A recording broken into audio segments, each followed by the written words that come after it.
जहाँ दोस्तों तो वोटिंग खत्म होते ही ममता का ऐलान। बंगाल के साथ पूरे देश ने फिर देखा ममता का क्षमता। इधर बीजेपी के आंखों के तारे शुवेंदु का लटका मुंह। बीजेपी खेमे में तो मानो पसरा सन्नाटा। चौथी बार बंगाल में ममता सरकार। दोस्तों पहले अभिषेक बैनर्जी का ये ट्वीट देख लीजिए आप। एक वीडियो शेयर करते हुए अभिषेक बैनर्जी लिखते हैं, अमित शाह के नेतृत्व में केंद्रीय बल भाजपा की निजी सेना बन गए। बंगाल की जनता पर लाइसेंस प्राप्त गुंडों का एक गिरोह टूट पड़ा है।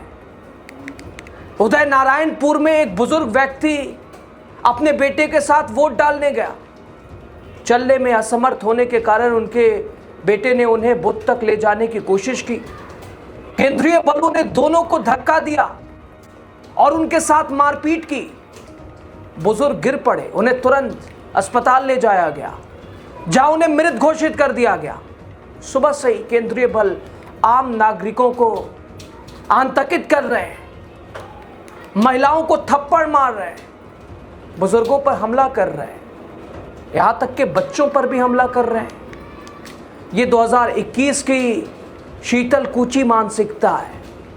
निहत्थे नागरिकों के खिलाफ निर्मम हिंसा। भाजपा ने 2021 में निर्दोषों के खून की भारी कीमत चुकाई। उन्हें 2026 में इससे भी भारी कीमत चुकानी पड़ेगी। और बंगाल में घूम रहे जल्लादों को इससे कोई फर्क नहीं पड़ता कि आप किस राज्य से आते हैं। इससे कोई फर्क नहीं पड़ता कि किसका राजनीतिक संरक्षण आपको बचा रहा है। इस बर्बरता में शामिल हर एक व्यक्ति को ढूंढकर कानून के शिकंजे में लाया जाएगा। तुम्हारा आतंक का राज पूरी तरह से विनाश में तब्दील हो जाएगा।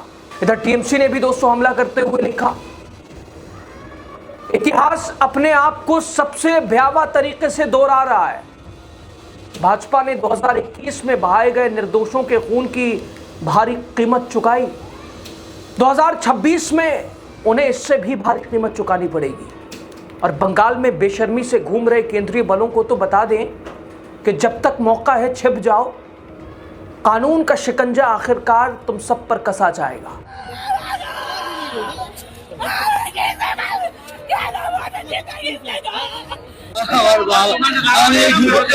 দাঁড়িয়েছিলাম ঢুকতে দেয়নি, তারপরে পরে বলে না ঢুকতে দেয় না বলে বেলাদিলি তো আমাকে হাতে তুলে দিয়েছে কোথা। বলার পরে আমি যেতে গেলাম, আমাকে যেতে দিল না, তারপরেই বাবা এরকম। दोस्तों पश्चिम बंगाल एक ऐसा राज्य जो अपनी संस्कृति के लिए जाना जाता है, अपनी भाषा के लिए, अपनी अस्मिता के लिए। लेकिन आज ये राज्य दिल्ली की सत्ता के अहंकार और एजेंसियों के बीच एक जंग का मैदान सुबह से बना हुआ दिखाई दिया। भारी तनाव के बीच, हिंसा के बावजूद, लाख बीजेपी के कोशिशों के बावजूद किस तरह से मतदान अपने पक्ष में किया जाए।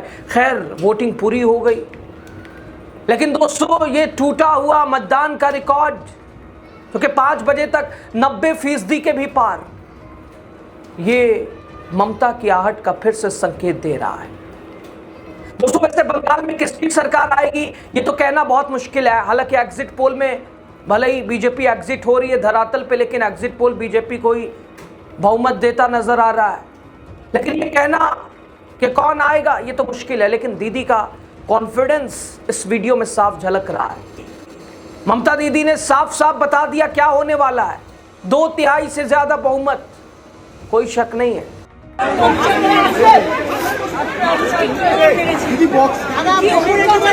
दीदी क्या रिपोर्ट आ रही है पूरे बंगाल से, क्या रिपोर्ट है आपके पास?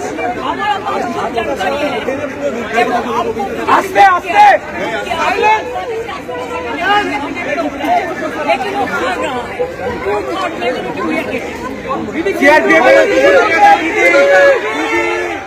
इधर दोस्तों टीएमसी की सबसे मुखर आवाज महुआ मोइत्रा ने भी आज मोदी सरकार और अमित शाह की उस दुखती रग पे हाथ रख दिया जिसे संवैधानिक मर्यादा कहा जाता है। महुआ मोइत्रा ने साफ कहा कि जो एनआईए आतंकवादियों को पकड़ने के लिए बना था, आज वो गृह मंत्री शाह साहब के पर्सनल बॉडीगार्ड बनकर बंगाल की सड़कों पर गश्त कर रहा है। कौन सी नौबत आ गई? आखिर एक जांच एजेंसी को चुनाव के बीच में उतरने की मजबूरी क्या है? क्या ये हार का डर है या फिर बंगाल की जनता को डराने की कोई बड़ी साजिश, कोई बड़ी कोशिश? दोस्तों, महुआ मोइत्रा ने कहा कि एनआईए को इस हाल में देखना कितना अजीब है। उन्होंने कहा कि एनआईए गृह मंत्री अमित शाह की पहरेदार बनकर बंगाल की सड़कों पर गश्त कर रही है और हम कितना नीचे गिरेंगे। इधर बढ़े हुए मतदान प्रतिशत, जहां आमतौर पर गुमान लगाया जा रहा है कि एंटी इनकम्बेंसी और न जाने क्या क्या मौजूदा सरकार की विदाई, महुआ मोइत्रा कह रही है ये 5 महीनों से केंद्र सरकार और निर्वाचन आयोग ने बंगाल के लोगों के साथ जो मजाक किया, आज जनता उसी का प्रतिशोध लेने के लिए अपने मत का प्रयोग ज्यादा से ज्यादा कर रही है। ये वोट गुस्सा है, ये वोट तो अपमान का बदला है। आगे आगे देखिए होता है क्या। इधर दोस्तों, वोटिंग खत्म होती टीएमसी ने बंगाल की जनता का धन्यवाद किया। एक्स पर लिखा, with the blessing of our Gan Devta victory is certain, यानी हमारे गण देवता के आशीर्वाद से विजय निश्चित है। यानी लाख कोशिशों के बावजूद, लाख हथकंडों के बावजूद हम डटे रहे, हम जुटे रहे, हम लड़ते रहे और अंतिम में विजय निश्चित है। दोस्तों, टीएमसी ने एक वीडियो भी साझा करते हुए बीजेपीज मूड राइट नाउ, क्या है बीजेपी का हाल, वो भी दिखाने का प्रयास किया है। देखिए,